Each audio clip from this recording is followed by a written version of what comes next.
Welcome to Rambam. We are learning today, beginning the laws of Shemitah, which means sabbatical year, the seventh year.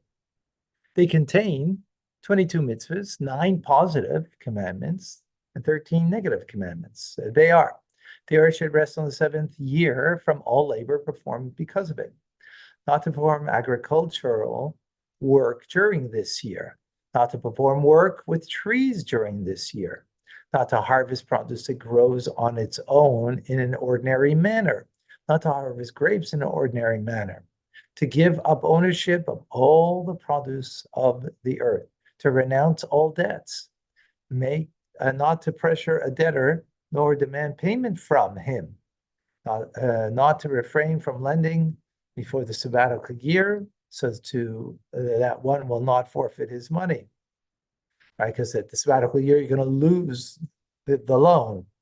I mean, this is all, we're going to learn all this stuff. So you can be careful when we just read it as a general law without the specifics, right? So you should still lend out money, even though you might not get it back. Count the years at sets of 7. Sanctify the 50th year, which is a Jubilee year, Yovel. To sound the shofar on the 10th of Tishrei, which is, of course, Yom Kippur of the 50th year, the Jubilee year, so that the servants will be released as free. Not to perform agricultural work during this year, meaning the 50th year, Jubilee, Yovel year. Not to harvest produce that grows on its own in an ordinary manner, not to harvest grapes in an ordinary manner. So same thing as a sabbatical year, but 7 times 7 is 49, and then the 50th year, right? So this is the 50th year we're talking about now. To provide the redemption of the land during the year. This refers to the laws pertaining to ancestral fields and purchased fields. We learned as a Parshas Matos, right? Of that it goes back, that the land is leased, right? And then it goes back to its original ancestral owner. That the land never be sold in a permanent manner. That the laws pertaining to the sale of homes in walled cities. That the tribe of Levi should not receive a tribal inheritance in Eretz Yisrael. Instead, they're given cities to live as its presence. The tribe of Levi not to perform or not to have a portion of the spoils of war, which includes Kohanim, by the way, because Kohanim come from the tribe of Levi. Priests, in other words. To give the Levites cities to dwell together with their open land, and the open land in the cities should never be sold permanently. Instead, they have the opportunity to redeem it whenever whether before the Jubilee year or afterwards. These mitzvahs are explained in the following chapters. Okay. So, number 1 in chapter 1, it is a positive commandment to rest from performing agricultural work. That's the rest is not that you just relax, right? But you don't perform agricultural work or work with trees. Sabbatical years, the verse says in Leviticus, and the land will be a rest like a Sabbath unto God. And Exodus also says, you shall rest with regard to plowing and harvesting. When a person performs any labor upon the land or with trees during this year, he nullifies the observance of the positive commandment, violates the negative commandment. So it's both positive and negative, right? Do not sow the field, do not trim your vineyard. Right? I mean, we're talking about land that belongs to you, right? But it is a real testament that God runs the world, right? To do this, it's not like every year leave 1/7 of the land fallow, so it will rejuvenate the land, right? You don't want to deplete it of its nutrients and so on. So, there is such a concept of replenishing the land. That's logical. It's divided into 7 years, 1/7 of your land doing that. And here, no. It's on the 7th year, all of your land. And you got to treat it as if it's not yours, as we mentioned, right? And we'll learn more about. That's a lot different.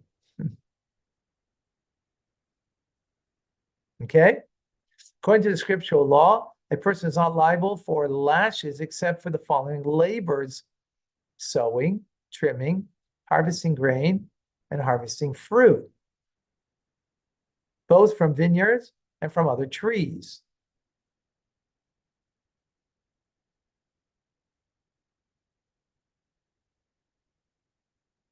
Okay. So we're talking about even trimming, make the, look good. No. Trimming is considered a category of sowing because it makes it grow better, right? When you trim. And the harvesting fruit is considered in the category of harvesting grain. If so, why did the Torah single them out? To teach that one is liable for lashes by performing these two derivatives alone. For other derivatives that involve working the land and major categories of labor that were not mentioned explicitly by the Torah, in this context, one is not liable for lashes. He is, however, given stripes of rebellious conduct, meaning rabbinical law, not biblical law, right? So it's these things, sowing, harvesting, those are the two main things. Other things, so what does it imply? So when a person digs or plows, right? So sowing you do after you plow. So maybe plowing is allowed. So it sounds like biblically it would be allowed, right? Because it's the sowing and the harvesting, because those are the direct things that are making something grow.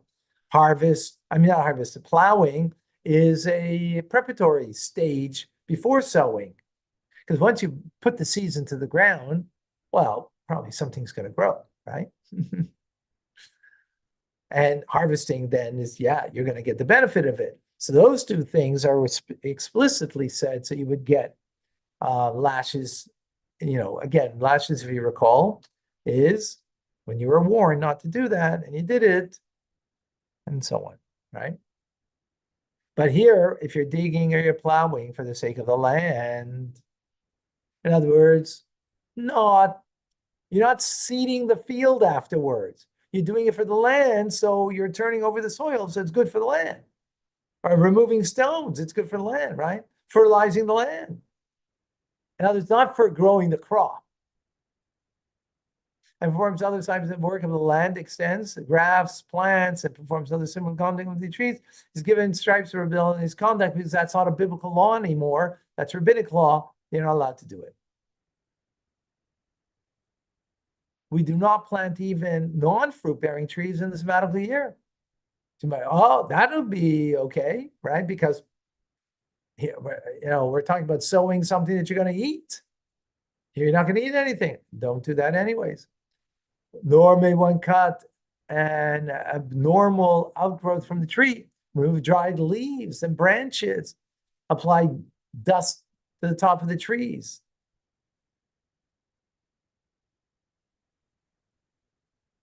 Beneficial for certain trees. Or smoke a tree so that the worms that are infested will die. You're not allowed to do all that. But that, again, this is all rabbinic, right? Simply one should not apply the foul smelling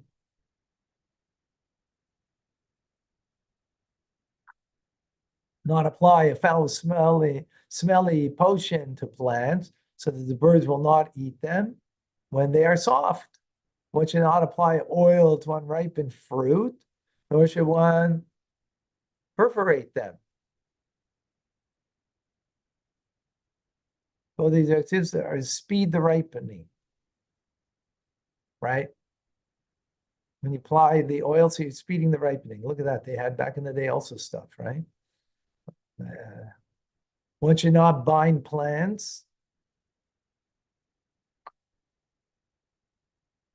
so they grow upward rather than spread out, nor trim them, nor prepare a support for a tree, or perform any other work with trees. If one performs any of these labors, sabbatical year, he's given stripes for rebellious conduct. Again, this is all rabbinic law. Is that clear, folks?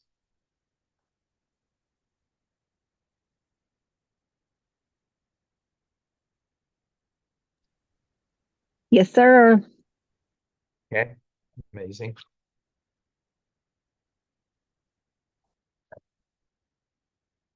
One may not light a fire in an overgrowth of reeds because this is considered as working the land. We, again, we got to go become farmers, everybody. Got to become farmers.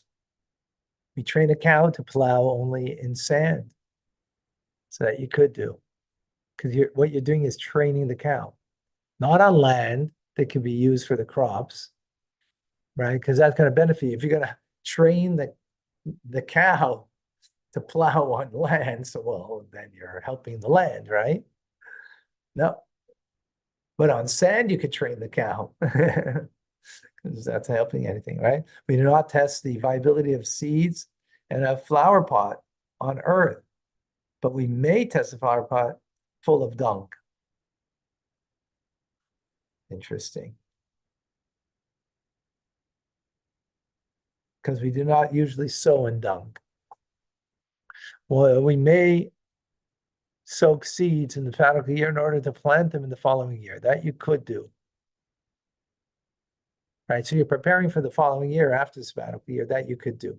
We may allow plants on top of the roof, but we do not water them. A fragrant herb, also used for medical purposes. So we can use that. The herb, we can use that.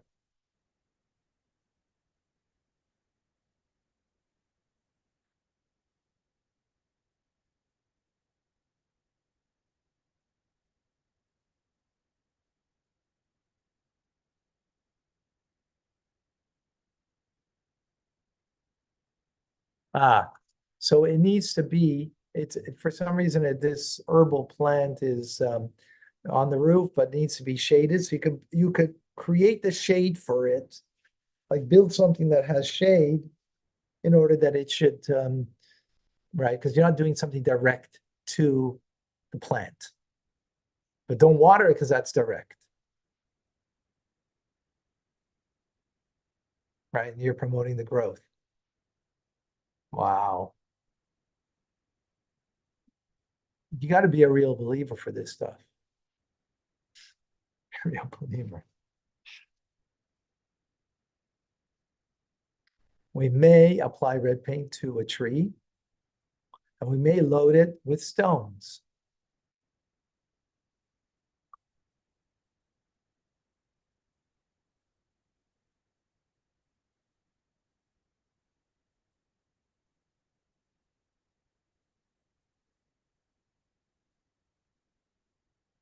Wow. It's intended to attract notice to this tree that would cause people to pray that its fruit do not fall prematurely. So you're putting red paint there, it's going to attract people's attention and they're going to pray for the fruit. So that you can do because it's prayer. It's not tilling the soil or doing something to promote its growth. Load it with stones weakens the tree's strength and thus prevents it from causing its fruits to fall prematurely. Since it weakens the tree, it is permitted.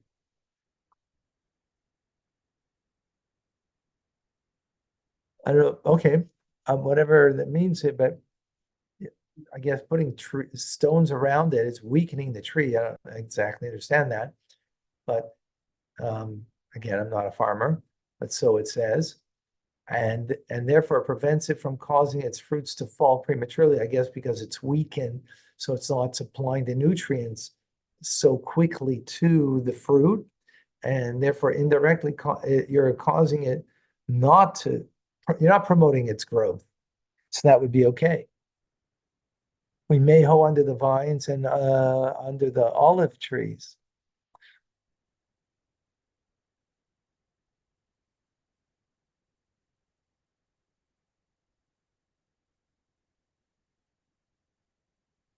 If these hook toes are intended to make the trees flourish, they're forbidden.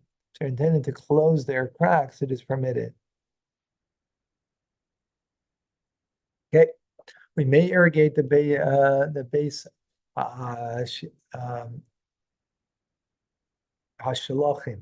to read in Hebrew, which is a field that is sown with grain that is very arid. in the sabbatical year.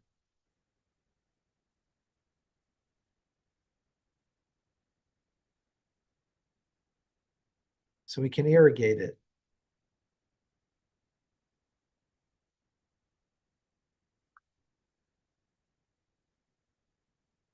Otherwise, it would die. So you're not what you're doing, and that's important over here. You're not promoting its growth. You're just making sure it doesn't die. Difference. Similarly, we may cause water to flow from one tree to another in an orchard. If there were 10 trees dispersed in an area larger than necessary to sow a saw of grain, one should not, however, irrigate the entire orchard. If they are closer to each other than other than that, one may irrigate the entire orchard for them. Again,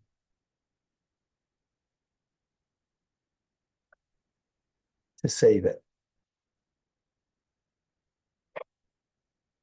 Similarly, when trees grow in a field where they are planted distant from each other, we can sprinkle the earth with water for the sake of the trees, that they will not be ruined.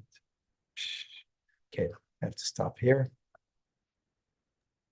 Thank you, Folks, Rabbi. God bless you. Thank you, Rabbi. Good Shabbos. God bless you.